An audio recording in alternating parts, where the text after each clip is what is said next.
Hello friends, welcome to exam tick. दोस्तों, इस video में हम जो खान सर के द्वारा जीके और साइंस की स्पेशल बुक लॉन्च की गई है, जिसमें 11,000 से अधिक क्वेश्चंस के बारे में डिस्कस किया गया है। दोस्तों, इसको देखेंगे और दोस्तों ये हम सीरीज चालू कर रहे हैं और अलग अलग पार्ट में हम सभी क्वेश्चनों को कवर करने की कोशिश करेंगे। ठीक है दोस्तों, तो उसी के संबंध में यह पहला वीडियो है। इस पहले वीडियो में हम खान सर के द्वारा जो बुक लॉन्च की गई है उसमें जो भी प्रीवियस ईयर में केमिस्ट्री में आए हुए क्वेश्चंस हैं उनको हम देखेंगे और ये जानेंगे कि किस प्रकार से क्वेश्चंस इस बुक में डाला गया है। ठीक है दोस्तों, तो बने रहिएगा हमारे साथ अंत तक। पहले तो हम देख सकते हैं कि इस बुक में क्या क्या चीज़ें हैं। ठीक है दोस्तों, देख सकते हैं ये 11,000 प्रश्नों का संकलन है जो कि प्रीवियस ईयर में ग्रुप डी में या फिर NTPC में या फिर किसी भी एग्ज़ाम में रेलवे के पूछा जा चुका क्वेश्चन है। टोटल 11,000 क्वेश्चंस को इसमें सम्मिलित किया गया है, जिसमें मैं केमिस्ट्री के क्वेश्चंस का पार्ट 1 लेकर आया हूं और पार्ट 1 इसमें देखा जाएगा। ठीक है दोस्तों, देख सकते हैं इसका फिजिक्स वाला भी पार्ट है, रसायन विज्ञान केमिस्ट्री वाला भी पार्ट है, बायोलॉजी का भी पार्ट है। ठीक है दोस्तों, कंप्यूटर भी है इसमें जनरल नॉलेज भी है। हर चीज़ों को इसमें कवर किया गया है इस बुक में। एक ही बुक में टोटल 11,000 प्रश्नों को कवर किया गया है दोस्तों। 11,000 जो भी रेलवे में आए हुए क्वेश्चन हैं उसको कवर किया गया है। तो दोस्तों बहुत ही इंपॉर्टेंट किताब है।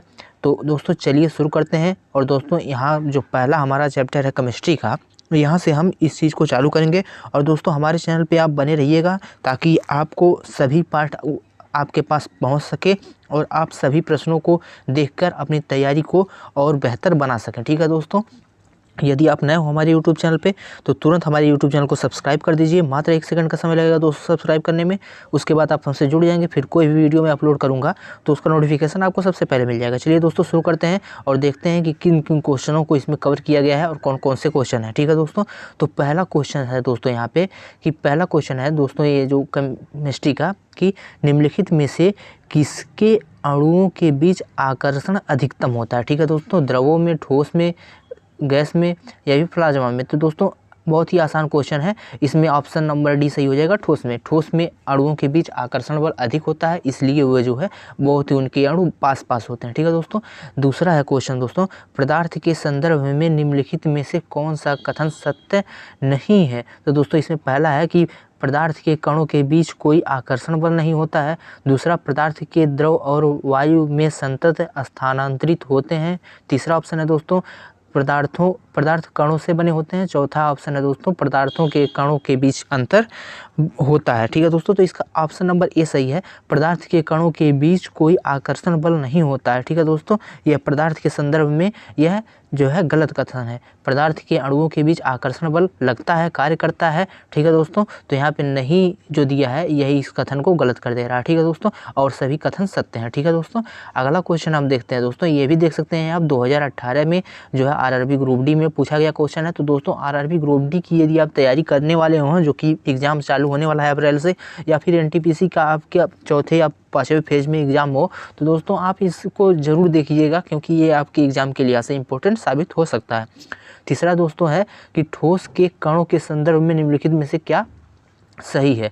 तो दोस्तों पहला ये है कि वे याच्छादित रूप से गतिशील होते हैं। दूसरा है उनके बीच बड़े अंतराल होते हैं। तीसरा है व्यवस्थित तरीके से विन्यासित होते हैं। चौथा, उनमें न्यूनतम आकर्षण होता है। तो दोस्तों इसका सही आंसर है ऑप्शन नंबर सी, व्यवस्थित तरीके से विन्यासित होते हैं। ठीक है दोस्तों, ठोस के कणों के संदर्भ में यही सही कथन है कि उनके जो कण होते हैं वे व्यवस्थित रूप से विन्यासित होते हैं, एक व्यवस्थित क्रम में होते हैं। अगला क्वेश्चन है दोस्तों, चौथा क्वेश्चन है, यह है अभी तक वैज्ञानिकों द्वारा पदार्थ की कितनी अवस्थाएं तय की गई हैं। तो दोस्तों पदार्थ की अभी तक कितनी अवस्थाएं खोजी गई हैं, तो ये इसका ऑप्शन नंबर बी सही हो जाएगा। 5 अवस्थाएं। कौन कौन सा? ठोस, द्रव, गैस, प्लाज्मा और बोस-आइंस्टाइन। तो ये 5 ऐसी कंडीशंस हैं पदार्थ की जिनको अभी वैज्ञानिकों द्वारा खोजा जा चुका है। तो दोस्तों इसका ऑप्शन नंबर बी सही हो जाएगा। 5वां क्वेश्चन है दोस्तों, नीचे दी गई आकृति से क्या अनुमान नहीं लगाया जा सकता है। तो दोस्तों यहाँ पे देख सकते हैं आप, यहाँ पे सॉलिड का चित्र बनाया गया है, लिक्विड का, गैस का, प्लाज्मा का। तो दोस्तों इसमें ऑप्शन दिया गया है कि पदार्थ की चारों अवस्थाओं की आणविक व्यवस्था देखी जा सकती है। दूसरा है प्लाज्मा एक तरल पदार्थ है जो शरीर की सभी कोशिकाओं में मौजूद होता है। तीसरा है यह आकृति पदार्थ की चौथी अवस्था अर्थात प्लाज्मा को प्रदर्शित करती है। और चौथा यह दोस्तों कि यह आकृति पदार्थ की विभिन्न अवस्थाओं के बारे में जानकारी देती है।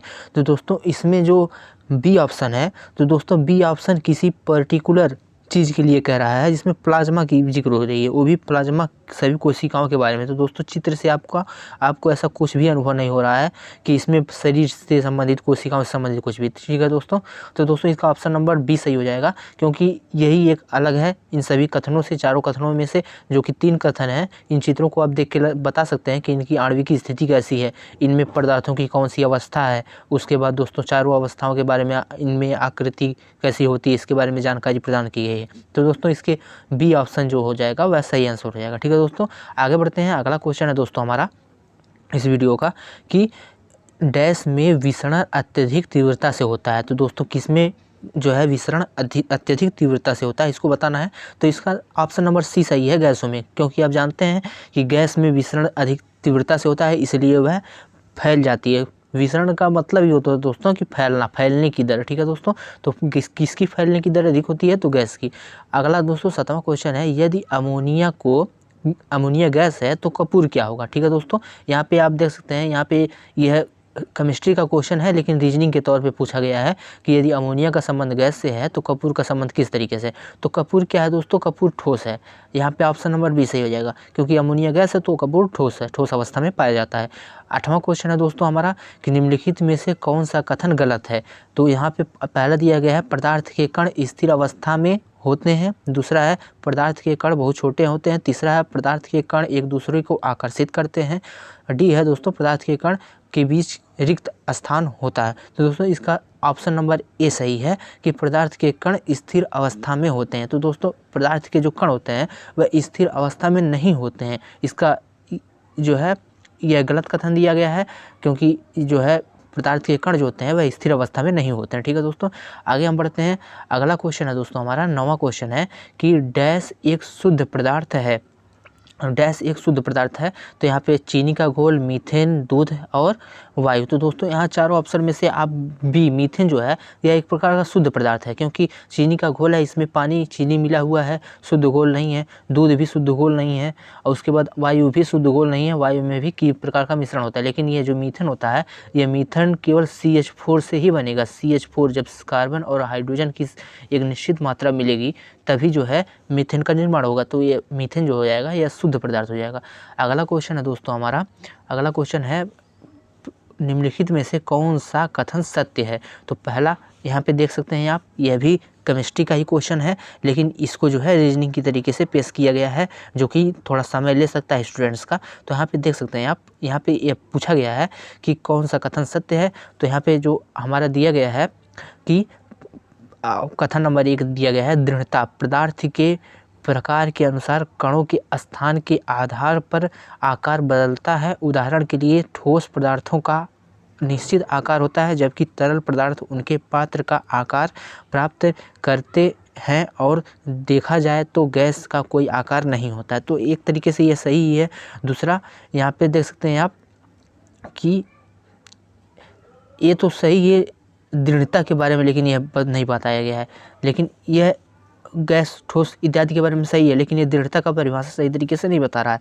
और दोस्तों यहाँ पे संपीड़ितता क्या है कि वे यह पदार्थों का वह गुण है जिसके कारण उच्च दाब पर उनका आयतन कम हो जाता है। गैसों में यह गुण पाया जाता है। तो दोस्तों संपीड़ितता का यह परिभाषा सही दिया गया है, जबकि जो है यह जो एक दृढ़ता का परिभाषा दिया गया है वह जो है गलत है। तो दोस्तों इसका ऑप्शन नंबर सी सही हो जाएगा।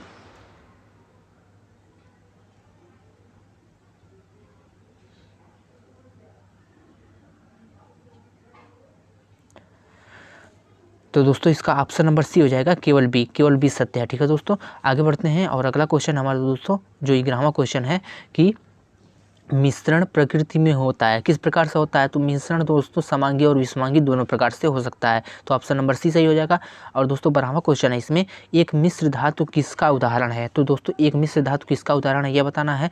तो यहाँ पे देख सकते हैं पहला है कोलाइड विलयन, दूसरा है पायस, तीसरा है ठोस विलयन, चौथा है विविध मिश्रण। तो दोस्तों इसका ऑप्शन नंबर सी सही हो जाएगा, ठोस विलयन। एक मिश्र धातु जो होता है वह ठोस विलयन का उदाहरण है।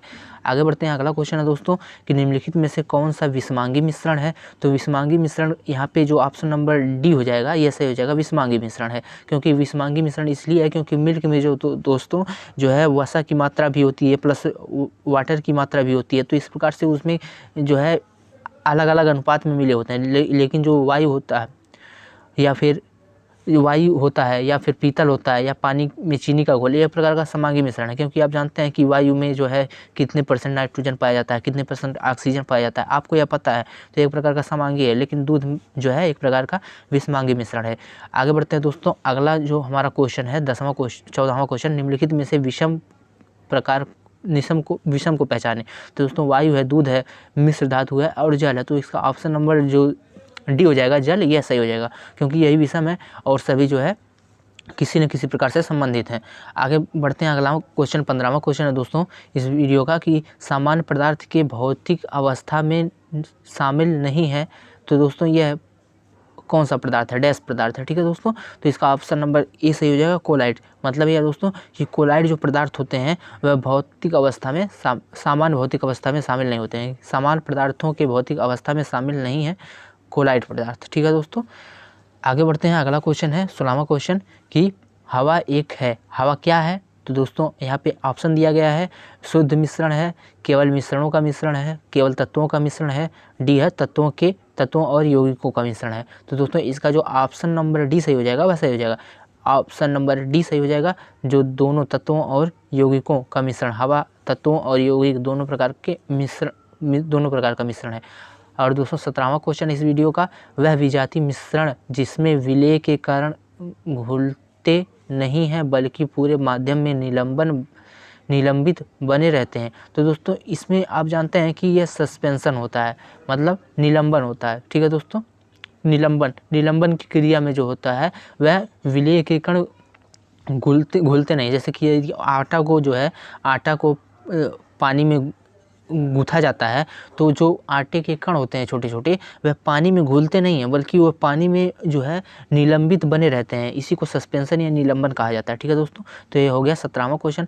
आगे बढ़ते हैं दोस्तों, इस वीडियो का 18वां क्वेश्चन है कि विज्ञान में कौन सा नियम मिश्रण के गुणों का पालन नहीं करता है। तो मिश्रण के गुणों का नियम कौन सा पालन नहीं करता है। पहला है मिश्रण के घटक उनके गुणों के बराबर बरकरार रखते हैं, बी है मिश्रण अलग अलग पदार्थों के हो सकते हैं, सी है इससे भौतिक विधि से अलग किया जा सकता है और डी है इसकी संरचना तय है। तो दोस्तों इसका सही आंसर नंबर है ऑप्शन नंबर डी, जो इसकी संरचना तय है। यह बात कही गई है, यह मिश्रणों के गुणों का नियम पालन नहीं करता है क्योंकि यौगिक जो होता है यौगिक का एक प्रकार से तय होता है कि उसमें कितने % क्या चीज़ रहेगा। ठीक है दोस्तों, यौगिक में यह तय होता है लेकिन मिश्रण में यह तय नहीं होता है। मिश्रणों में यह तय नहीं होता है कि किसमें जो है कौन सा तत्व कितनी मात्रा में रहेगा। ठीक है दोस्तों, तो इसका ऑप्शन नंबर बी सही हो जाएगा। और आगे बढ़ते हैं दोस्तों, और अगला क्वेश्चन है दोस्तों हमारा, तो आगे बढ़ते हैं। यहाँ पे लगता है हम पीछे चले आए हैं, 1 मिनट। ठीक है दोस्तों, तो यहाँ पे 19वां क्वेश्चन है हमारा कि जब जो तरल पदार्थ एक दूसरे में नहीं घुलते हैं और सॉल्यूशन नहीं बनाते हैं तो उसे क्या कहा जाता है। तो दोस्तों इसको अमिश्रणी कहा जाता है, सी अमिश्रण, मतलब जब घुलेंगे ही नहीं तो अमिश्रणी कहा जाएगा, सिंपल सी बात है। डी 20वां क्वेश्चन, शक्कर के घोल में शक्कर एक है, शक्कर क्या है। तो दोस्तों शक्कर जो होता है वह घुला हुआ पदार्थ होता है क्योंकि हम इसको घोलते हैं तो इसके ऊपर कह सकते हैं यह विलय है। ठीक है दोस्तों, घुलता है, तो यह ऑप्शन नंबर इसका बी सही हो जाएगा। तो इस प्रकार से दोस्तों इस वीडियो में हमने 20 क्वेश्चंस को डिस्कस किए हैं। अगले पार्ट में और क्वेश्चंस को डिस्कस करेंगे, तो बने रहिएगा हमारे साथ। सब्सक्राइब जरूर करिएगा चैनल को, और इसका PDF भी मैं अपने टेलीग्राम चैनल पर प्रोवाइड करा दूंगा। तो टेलीग्राम चैनल का लिंक एवरी एग्जाम ट्रिक है, नीचे डिस्क्रिप्शन बॉक्स में दिया होगा, या तो आप टेलीग्राम पे जाकर एवरी एग्जाम ट्रिक सर्च करेंगे तो हमारा टेलीग्राम चैनल खुल के आ जाएगा, वहाँ पे हम इसको सेंड कर देंगे। ठीक है दोस्तों, तो ये था केमिस्ट्री का बहुत ही इम्पोर्टेंट टॉपिक जिसमें मैंने 20 क्वेश्चंस को डिस्कस किए हैं। आगे क्वेश्चंस भी डिस्कस किए जाएंगे। फिर मिलेंगे अगले वीडियो में, तब तक के लिए धन्यवाद।